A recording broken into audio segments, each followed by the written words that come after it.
sur le terroir de Drancy c'est vraisemblablement par là, route des Seuils, que des groupes néolithiques, venant du sud ou du nord, ont pénétré dans la Glauconia Silva et se fixé, sur une aire de défrichement. La piste d'accès à cette aire est à l'origine de la rue de la République, l'ancien chemin de la Courneuve et de Saint-Denis qui, avant la coupure du chemin de fer. Le néolithique qui débute vers 4000 avant notre ère succède à une économie exclusive de chasse, de pêche et de cueillette et se termine par l'apparition du cuivre. Des sites témoins des installations néolithiques et de leur développement se retrouvent dans le bassin parisien vers 3500, témoins d'une civilisation venue d'Europe centrale par la vallée du Rhin. Les sites vers 3000 témoignent de Cux venus du nord de l'Europe. Vers 2500, sont d'origine composite viennent de partout. Les sites nombreux dits de « civilisation Seine-Oise-Marne », SOM, s'étendant de 2400 à 1700, d'origine à la fois septentrionale et méridionale avec des éléments orientaux et occidentaux. Il se peut que des civilisations néolithiques antérieures à la civilisation Seine-Oise-Marne aient pénétré le terroir du futur Drancy.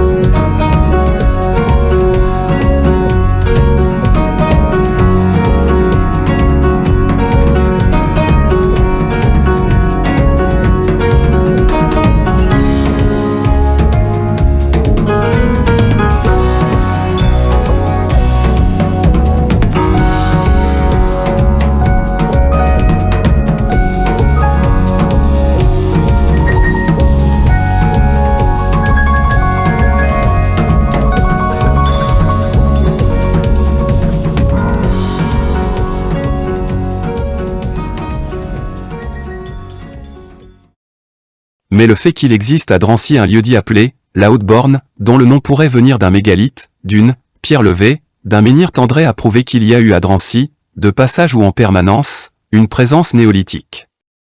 Or l'une des caractéristiques marquant spécialement la civilisation Seine-Oise-Marne est justement celle des mégalithes, pierres levées et allées couvertes, sépultures collectives.